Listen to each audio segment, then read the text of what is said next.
പഠിച്ച് മികച്ചൊരു ജോലി നേടി ജീവിതത്തിൽ വിജയിക്കുക എന്നത് ഇന്നും ആയിരക്കണക്കിന് ഇന്ത്യൻ വിദ്യാർത്ഥികളുടെ സ്വപ്നമാണ്.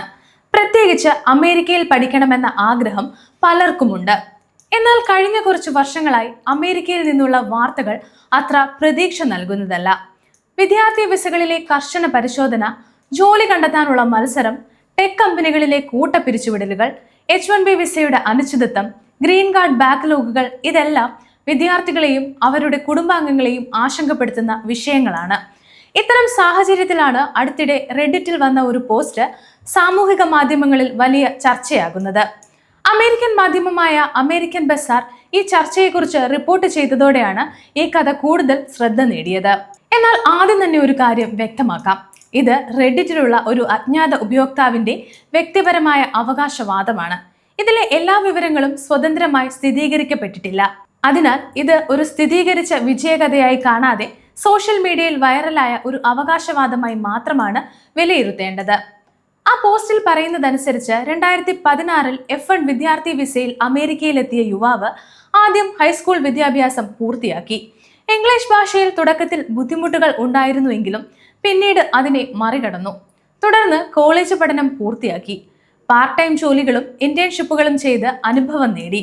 ബിരുദ പഠനം കഴിഞ്ഞ ഉടൻ സിലിക്കൺ വാലിയിലെ ഒരു പ്രമുഖ ടെക് കമ്പനിയുടെ ആർട്ടിഫിഷ്യൽ ഇന്റലിജൻസ് വിഭാഗത്തിൽ വർഷം $3 ലക്ഷം ശമ്പളമുള്ള ജോലി ലഭിച്ചതായും അദ്ദേഹം അവകാശപ്പെടുന്നു. അതോടൊപ്പം പഠനകാലത്ത് ആരംഭിച്ച ഒരു സ്റ്റാർട്ടപ്പിന്റെ ഉൽപ്പന്നം ഒരു അമേരിക്കൻ കമ്പനി ഏറ്റെടുത്തതായും പിന്നീട് H-1B വിസ ലഭിച്ചതായും സ്റ്റാൻഫോർഡ് സർവകലാശാലയിൽ മാസ്റ്റേഴ്സിന് പ്രവേശനം നേടിയതായും പഠന ചെലവ് കമ്പനി വഹിച്ചതായും ഒരു അമേരിക്കൻ പൗരയുമായി വിവാഹ നിശ്ചയം കഴിഞ്ഞതായും പോസ്റ്റിൽ പറയുന്നു. പോസ്റ്റിന്റെ അവസാനത്തിൽ അദ്ദേഹം പറയുന്നത് അമേരിക്ക ഇപ്പോഴും അവസരങ്ങളുടെ നാടാണ്. ശരാശരിയേക്കാൾ കൂടുതൽ പരിശ്രമിച്ചാൽ വിജയം നേടാം. എന്നാൽ ഈ പോസ്റ്റ് വൈറലായതിനു പിന്നാലെ നിരവധി പേർ അതിന്റെ വിശ്വസ്തത ചോദ്യം ചെയ്ത് രംഗത്ത് വന്നു. ആദ്യത്തെ വിമർശനം, ഇത്രയും കാര്യങ്ങൾ ഒരാളുടെ ജീവിതത്തിൽ വളരെ ചുരുങ്ങിയ കാലയളവിൽ നടന്നു എന്ന് പറയുന്നത് അസാധാരണമായി തോന്നുന്നു എന്നതാണ്. അതിനാൽ ഇത് ശ്രദ്ധ നേടാൻ തയ്യാറാക്കിയ ഒരു കഥയാണെന്നാണ് ചിലരുടെ അഭിപ്രായം.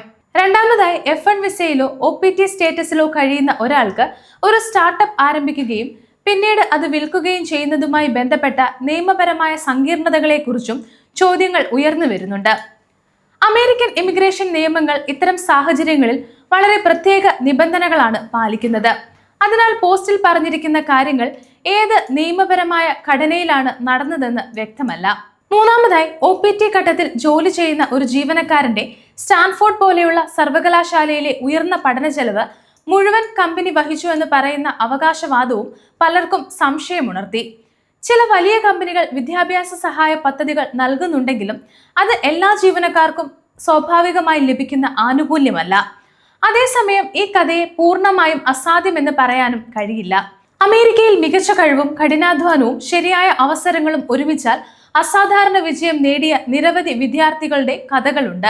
പ്രമുഖ ടെക് കമ്പനികളിൽ ഉയർന്ന ശമ്പളത്തിൽ ജോലി ചെയ്യുന്നവരും സ്റ്റാർട്ടപ്പുകൾ ആരംഭിച്ച് വിജയിച്ചവരും സ്റ്റാൻഫോർഡ്, MIT പോലെയുള്ള സർവകലാശാലകളിൽ പഠനം തുടരുന്നവരും യഥാർത്ഥത്തിൽ ഒരുപാടുണ്ട്. പക്ഷേ അത്തരം വിജയങ്ങൾ പൊതുവെ അനുഭവമല്ല. അവ അപൂർവമായ ചില സാഹചര്യങ്ങളുടെയും വ്യക്തിപരമായ കഴിവിന്റെയും ഫലങ്ങളാണ്. അതേസമയം 2016 അമേരിക്കയിലെത്തിയ ഒരാളുടെ സാഹചര്യം 2026 വിദ്യാർത്ഥികളുടെ സാഹചര്യവുമായി താരതമ്യം ചെയ്യാനാകില്ല. ഇന്ന് അമേരിക്കയിലെ തൊഴിൽ വിപണി കൂടുതൽ മത്സരാധിഷ്ഠിതമാണ്. H-1B തെരഞ്ഞെടുപ്പ് ലോട്ടറി സംവിധാനത്തിലൂടെയാണ് നടക്കുന്നത്. ഗ്രീൻ കാർഡ് ബാക്ക്ലോഗുകൾ ഇപ്പോഴും വലിയ വെല്ലുവിളികളാണ് സൃഷ്ടിക്കുന്നത്. നിരവധി വിദ്യാർത്ഥികൾ പഠനം പൂർത്തിയാക്കിയിട്ടും ജോലി കണ്ടെത്താൻ പ്രയാസപ്പെടുന്ന സാഹചര്യവും US-ലുണ്ട്. അതുകൊണ്ട് തന്നെ കഠിനാധ്വാനം മാത്രം മതി വിജയം ഉറപ്പാണ് എന്ന നിഗമനം ഇന്നത്തെ സാഹചര്യത്തിൽ പൂർണ്ണമായി ശരിയാണെന്ന് പറയാനാവില്ല. അതുപോലെ അമേരിക്കയിൽ അവസരങ്ങളൊന്നുമില്ല എന്ന് പറയുന്നതും ശരിയല്ല. യാഥാർത്ഥ്യം ഈ രണ്ടിനും ഇടയിലാണ്. അമേരിക്കയിൽ ഇന്നും അവസരങ്ങളുണ്ട്. എന്നാൽ ആ അവസരങ്ങൾ നേടാൻ മികച്ച അക്കാദമിക് യോഗ്യത, തൊഴിൽ നൈപുണ്യം, നിരന്തരമായ പരിശ്രമം, വിസ സ്റ്റേറ്റസ്, ശരിയായ കരിയർ പ്ലാനിംഗ് കൂടാതെ ഒരു പരിധിവരെ ഭാഗ്യവും ആവശ്യമാണ്. അതിനാൽ സോഷ്യൽ മീഡിയയിൽ കാണുന്ന ഒറ്റപ്പെട്ട വിജയകഥകളോ പരാജയകഥകളോ മാത്രം അടിസ്ഥാനമാക്കി വിദേശ പഠനത്തെക്കുറിച്ച് തീരുമാനമെടുക്കരുത്.